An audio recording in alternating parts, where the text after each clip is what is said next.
Welcome everybody to the X Factor podcast today on this lovely Tuesday. And today, you already know what it is. We're going to be talking about Monday Night Raw. But first, we got to get into our weekly wrestling awards. I did not get into that yesterday on yesterday's video. Yesterday's video is not yet out yet. Got to still record and do all that. So, still got to post and all that. So this will probably come out later today, but so match of the week is gonna go with Edge and Sheamus. I felt like they had a good showing on Friday. Best rating of the match this week. They were tied with Christian and Darby Allin for best match of the week, but overall I thought that they had a little bit of a better matchup. So,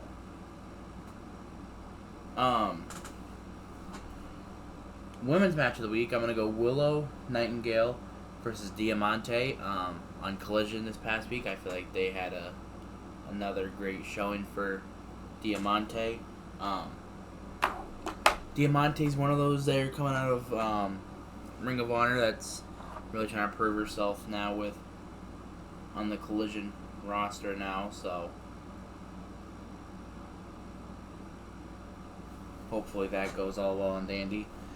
Show of the week, I'm going to go SmackDown. I feel like SmackDown had a real good show and the match quality.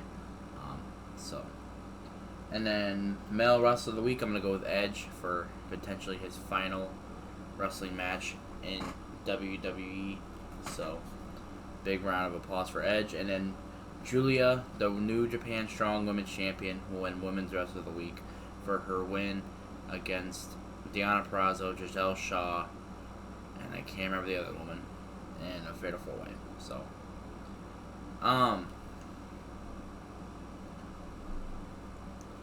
So there were your weekly awards. We're going to get right into it here with the regular show, Monday Night Raw review. By the way, the Ravens' win streak is now over in the preseason. They lost their first preseason game since 2015. So, that's something to really congratulate yourself about. But like Sam Cosmi said, their left tackle, it's just preseason, so it don't really mean nothing, right? So, just throwing that out there.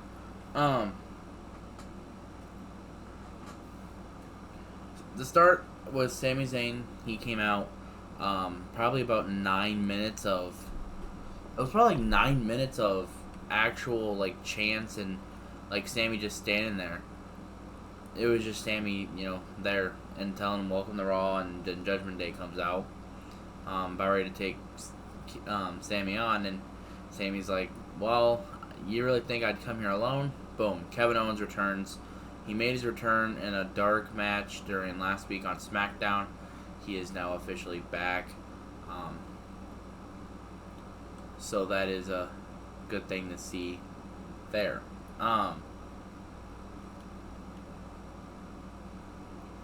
Also, we got a tag match later on in the night, which I'll talk about. So it's great to see Kevin Owens back, because I feel like for a second we were going to have the titles vacated. Good thing that they're not, but there's a while where I thought they actually could be vacated. So,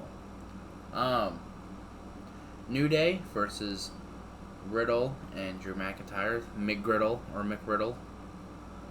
The new tag name that the New Day made for them. They had a tag match. I feel like it was a pretty decent match. Riddle doing Riddle things, of course. New Day doing New Day things. And then Drew McIntyre doing Drew McIntyre things. So it was overall it was a pretty good match. After the match, the Viking Raiders came and got involved, and now they're having a thing with the Viking Raiders. And I really don't know what the Viking Raiders' point is on Raw anymore. And if I'm being honest, I really don't know what their big thing is, because they come out, they have matches, or they try to have a heel storyline, and boom, they lose. Nothing really happens. I really want to know what their purpose is to be on the main roster right now. I feel like if they would go to NXT, they'd have some sort of run and go wild with it and all that type of stuff.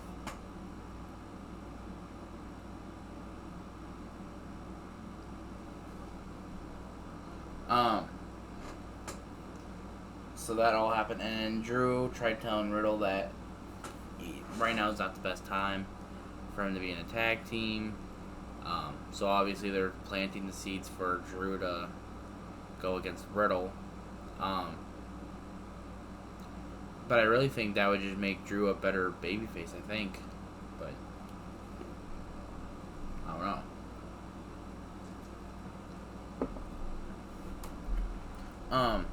Going on to the next match. Gunther versus Chad Gable for the Intercontinental title. And when you're talking pure wrestling at its best, that's the epitome of that. Chad Gable and Gunther had a really, really good match. I feel like they had a barn burner. It was a banger. It was really good. Like, it was really good. Like, there were points where I actually thought that, like, Gunther might actually lose, like, the title, but, like, he didn't. Chad Gable was able to pick up Gunther for a German suplex, which was pretty cool to see. Hopefully, it ended with a countout with Chad Gable winning, so I'm hoping down the future we get I hope down probably Payback, maybe we'll get a match at Payback between them two.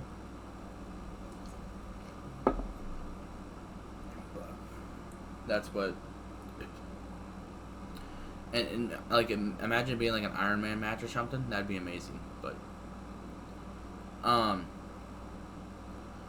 then we got Shinsuke. What he said to Seth Rollins. We found out about Seth Rollins.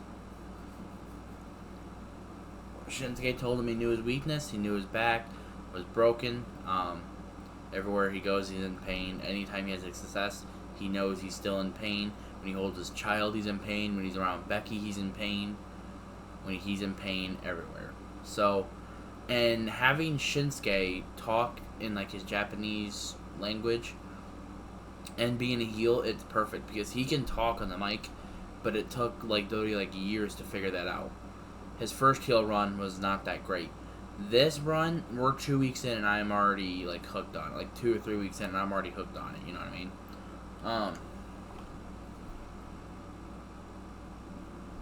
It was really, really good to see Shinsuke also back in the title picture because it felt like for years they didn't show him as like a main event talent when he really was.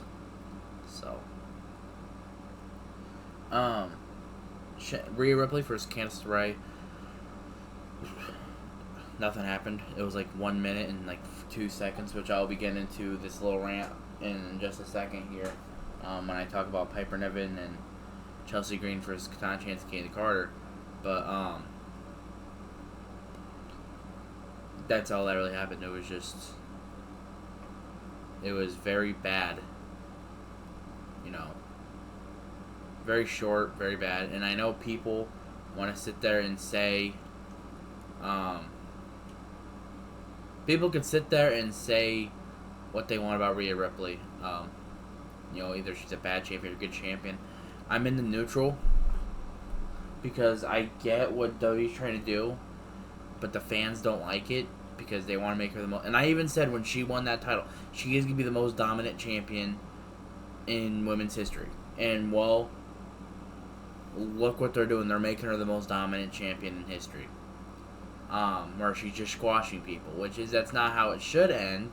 That's not how it should be because Gunther is arguably the best, most dominant champion, Intercontinental champion, and look what he's doing now, you know.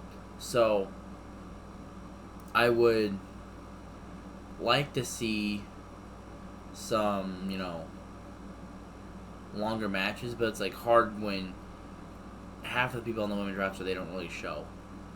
You know, Candice LeRae, Indy Hartwell, they should easily be one of their biggest talents, and they're not barely getting showed, or when they do get showed, they're on for like a minute and then they don't even do nothing. So it's kind of a bullshit way. It's like 2013 women's division all over again. But bright side is we do get Raquel and Rhea at Payback. So obviously that will be more than a 5-minute or a 1-minute massacre. It'll probably be like a 10 to 15 minute because they finally have someone that's up there with Rhea that can dominate in the women's division on Raw. Besides Becky and Zoe Stark, and Indy Hartwell should definitely be up there too, but not really the way to it's kind of bullshit. But The Miz versus Akira Tozawa. Miz said he was gonna face someone that a quality opponent that LA Knight has never had, which he legit had a quality opponent in Theory last week. So apparently Akira Tozawa is better than Theory. Miz goes, Akira, is this your biggest match of your life? And all Akira Tozawa goes, yeah. And then we just keep getting chants out of Akira Tozawa, which was funny. And as much as Akira Tozawa is one of those comedy guys, he's good in the ring. Like, he's really good. Like, the last time he had a singles win on Raw was almost 6 years ago. And he finally got his first one here tonight, or last night. Akira Tozawa is also, a great talent. And when it comes to comedy, he's there. But, like, that ring work is amazing. Like, his 205 Live work, amazing. And now it's just, he's just there. But, like I said, NXT would always work for a guy like Akira Tozawa.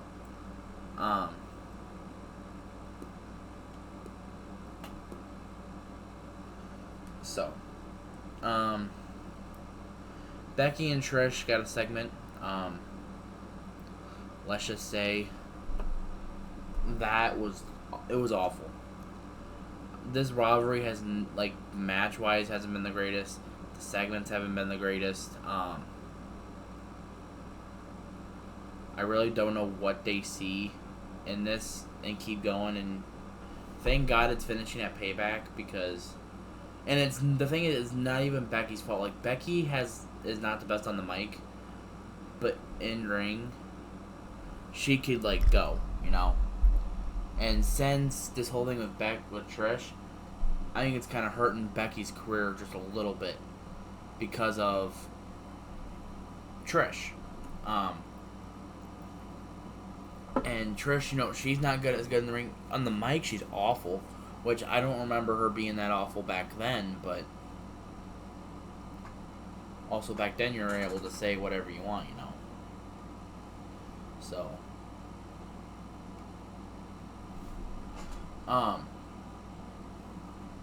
also, in this match right now that they're having the steel cage match, I'm not really that excited for it because it's like, what are they really gonna, get out of this?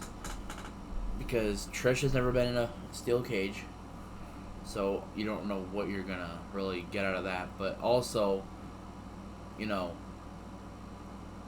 Trish in the ring has not been the greatest either. So their last match they had was alright. It wasn't the best, but it was good to work with. But I think this rivalry's been hurting Becky more than does Trish because Becky's trying to build her legacy. Trish already has her legacy, and this is just bringing Trish's legacy down because all they're going to talk about for years to come is, remember when Trish came back?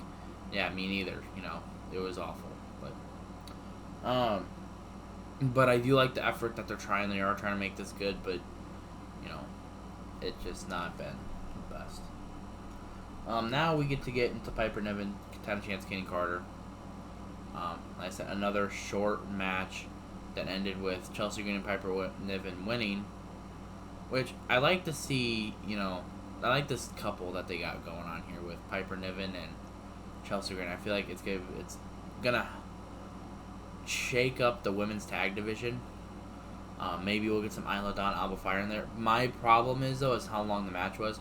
In a 3-hour television show, they only had 3 or 4 minutes of women's wrestling. And I have heard every single person, say either the women are bad, women's wrestling doesn't draw money. Women's wrestling does draw money if they book it right. And women's wrestling does draw money if the women actually knew what they were doing and were actually trained to wrestle. Which, if you go watch New Japan women wrestling, Stardom, like the wrestlers in Stardom, the company's awful. But the match quality in some of the stuff is pretty good.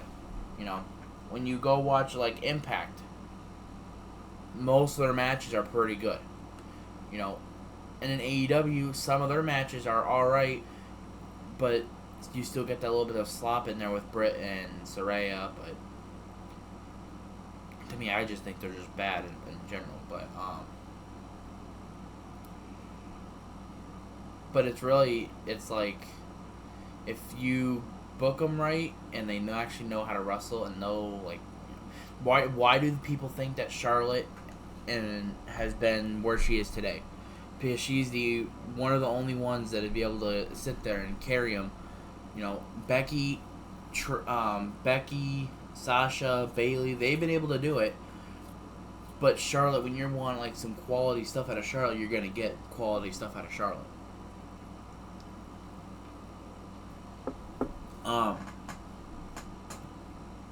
Has it backfired on Charlotte a little bit? A little bit, because now people don't really like her.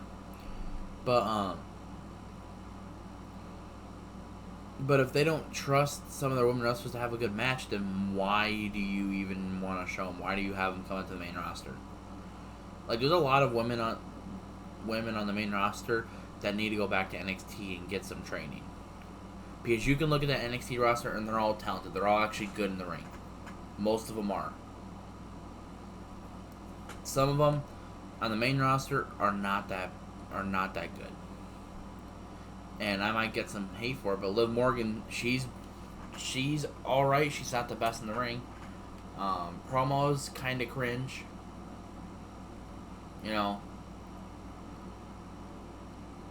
But, and then you got people like Bianca, Charlotte, Rhea. They're all great in the ring. And on the mic, they're good too. So, and Indy Hartwell and Candice LeRae are good on the mic too, and they're good in the ring. So it's like,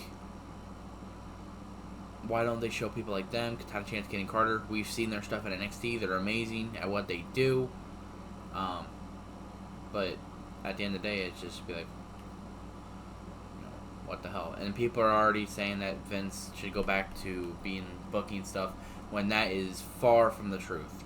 If you really sit there and think that Vince should take over, then you're legit, like, stupid. Because does not everyone remember what the hell's been going on when Vince was running? From 2019 to now?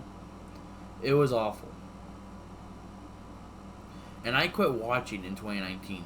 But when I went back and watched wrestling again, I went back and watched some of those episodes. They were awful. Like, they were terrible. And I don't know how people actually sat there and watched it.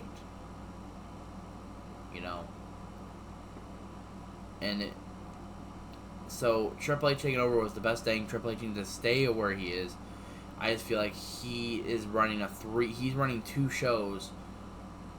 He's not, instead of running the one that he had in NXT, he's running 2, but he's also trying to put in people that he feels are quality to be in there. And a lot of the guys that he's trying to put on there are NXT people that he can trust to run with.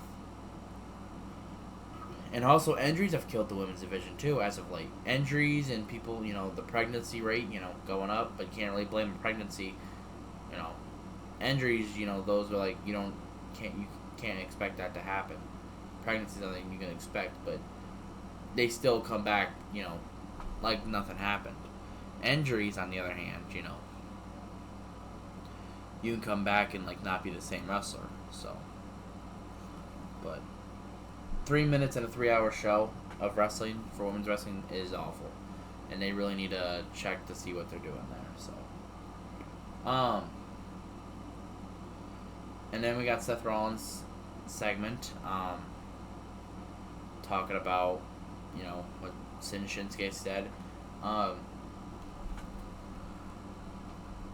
Seth confirmed that he had 2 fractures in his labrum, or not labrum, lumbar and his spine. So he's been dealing with that since 2019.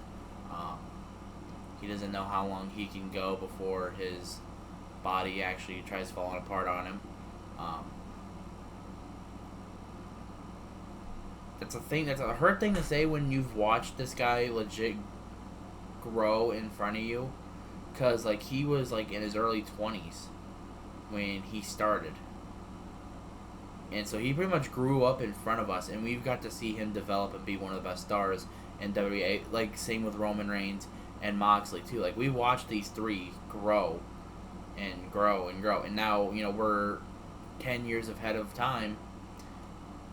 Roman, when Roman loses that Undisputed Universal Championship, I genuinely believe that he's gonna retire and like leave the company.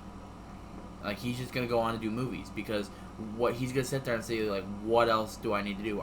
He's already become a tag champion, he's already become U.S. champion, he's already become Intercontinental champion, and he's already won the WWE title, and he's already had the best title, the biggest, longest title reign since Hulk Hogan, or one of the longest title reigns since Hulk Hogan.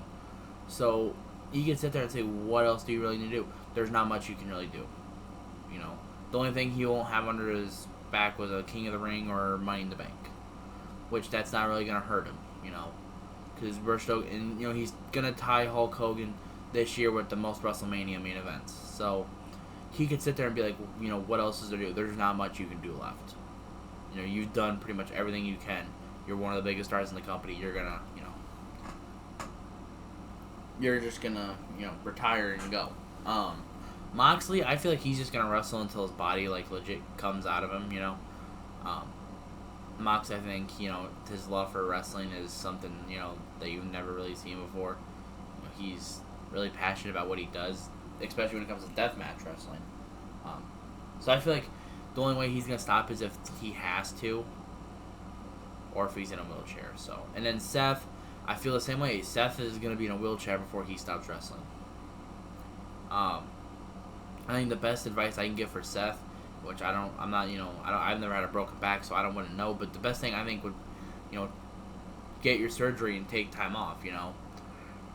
That'd be the best thing, because he's only 36, 37, and depending on how it could be, and depending on how long it takes to recover from your back, you can come back at 38 or 39, and you still get 5 to 10 more years left in you, so you're not losing much of that time. You're still going to come back and be a big star, because people are still going to remember you. People are not going to say, oh, who's this Seth Rollins guy? No, you're going to go, oh, Seth's coming back, let's go. We're going to party here. We're going to have some fun. But, I do think, since they are bringing up the back, this is a concern to see if they're actually going to put the title off of him. If they do, then Shinsuke will obviously be the next world champion, which will always be a great thing to see. And if they don't, then I don't know what they're going to do from there. I feel like Seth should just take his time off.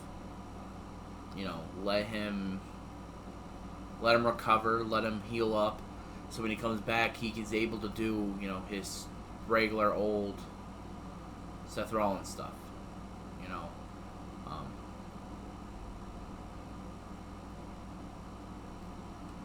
But really, it just kind of hurts, seeing a guy that you've watched grow up right in front of you, and then just, not be able to say that and then worry about him having to retire. But before the main event, Sami and Kevin versus Judgment Day, short match, and then disqualification because of JD McDonough and Damian Priest and all that.